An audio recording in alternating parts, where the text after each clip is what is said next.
I was so busy building systems to scale my team that my entire team walked out on me in one day. That rock bottom moment taught me the most valuable lesson of my entrepreneurial life. Sometimes you have to step back to see what actually matters. Welcome to the Manifest and Chill podcast. I'm your host, Tracy Ftacek, where we dive in each week to chat about how high-achieving women can release the need to be perfect and find peace, drop the hustle without giving up their ambitions, and manifest the life they truly desire.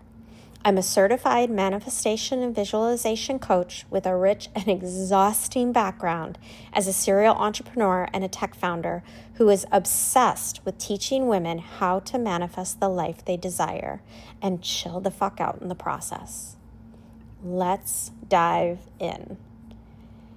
Well, hello, my goddesses. Welcome back to the Manifest and Chill podcast.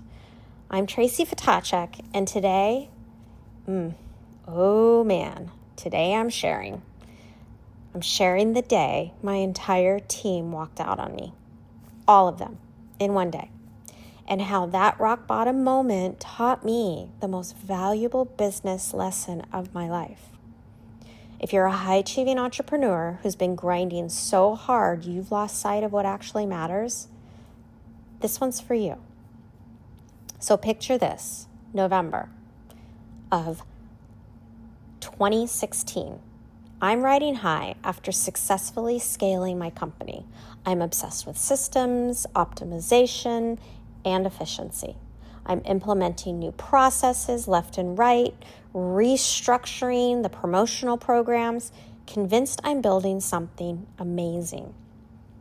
Something so sustainable in the not always so stable beauty industry. I was so energized by these systems. I completely missed that my team was drained by the fear of change. They tried to tell me, looking back, the signs were everywhere, but I was so caught up in the excitement of scaling that I couldn't see past my own vision board. And then it happened. One by one, they came into my office. We can't do this anymore, Tracy. My entire team gone in one day. I sat in my empty office that evening and realized I'd been so busy building systems to scale my team that I'd forgotten about the humans who made it all work. That night, I had to ask myself the hardest question. What if everything I thought I knew about my business was wrong? About business in general was wrong? What if instead of systems first and people second? What if I flipped it completely? That's when I developed what I now call the 2-question filter. Every single business decision, and I mean every decision, had to pass through these 2 quality questions. So grab your journal and your favorite pen, because I'm going to give them to you right now.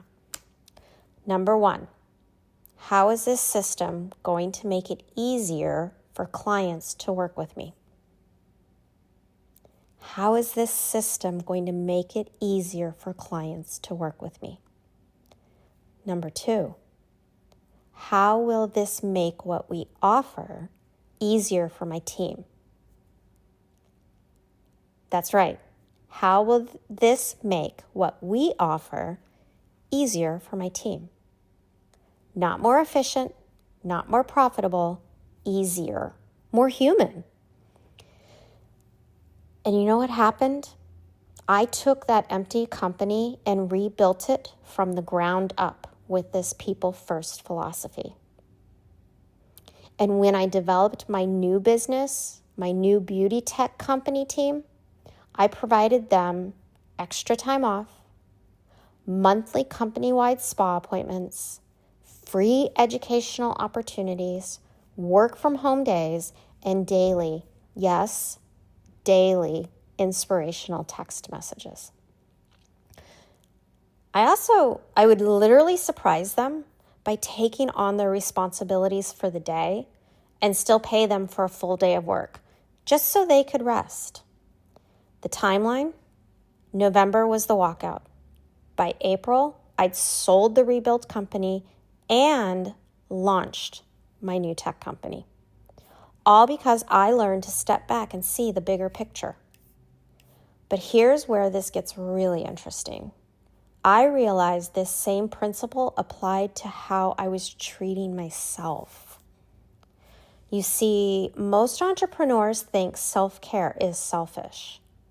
We've been told to do your meditation before you start your day, like it's just another item on the to-do list.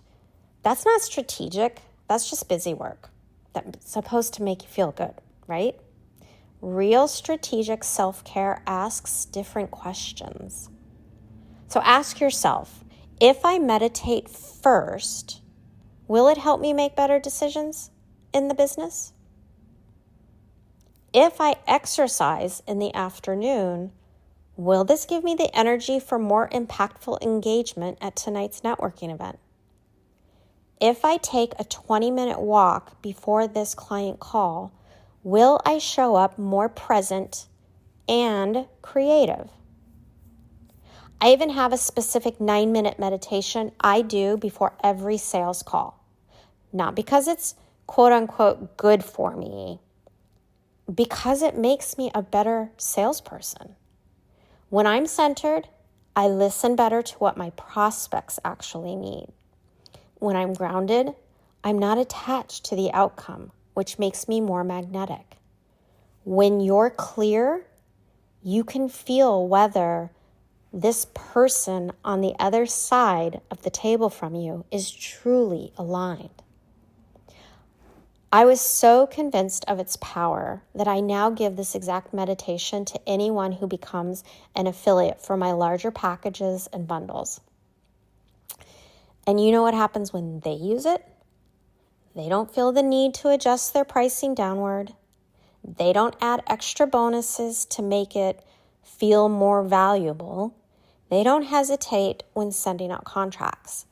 They stand on their authenticity and their worth. Let me repeat that again. They stand in their authenticity and their worth. They know the massive value they already offer. Because here's the truth, nobody really wants to talk about. My hot take. When you put your personal needs first, it serves everyone around you.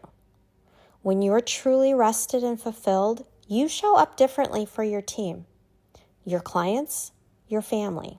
Your self-care becomes everyone's benefit. Just like when I learned to put my team's well-being first, the business actually thrived. Which brings me to why I'm sharing this story now. I'm hosting a retreat in Tulum. The link is in the show notes. You're more than welcome to take a look at it or DM me directly on Instagram and I can answer any questions for you. No pressure, ever. The retreat I'm hosting in Tulum is where you'll learn exactly this. How to put your personal needs first and how that self-care serves everyone around you. Because a lot of people will tell you to put your needs first. A lot of people will give you the spa menu and their favorite therapist. But nobody truly encourages you, or I should ask, who in your world is truly encouraging you to find the self-care that fits you and takes care of your own unique needs. And part of during that time in Tulum, the before package, the after, you're going to experience that 9-minute meditation technique firsthand, along with creating your own personalized strategic practices. Because as high achieving women, we always want to know what's the ROI in my time spent away from my family.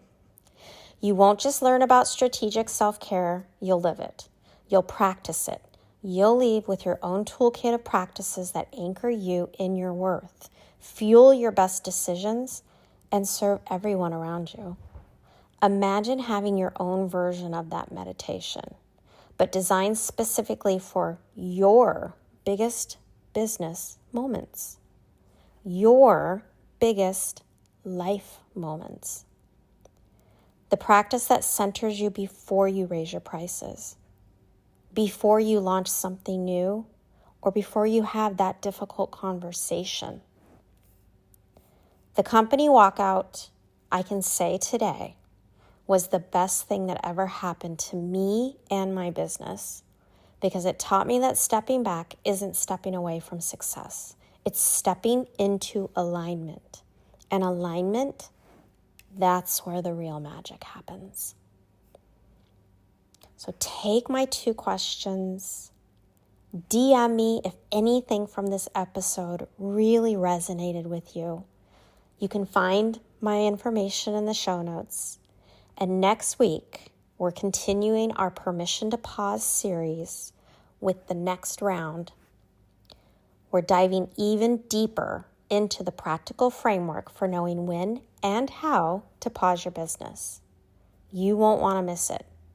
Until then, remember, your worth isn't measured by your productivity. Your value isn't determined by your availability. You have permission to pause. You have permission to step back. You have permission to put yourself first. We'll talk soon, my lovely, beautiful humans.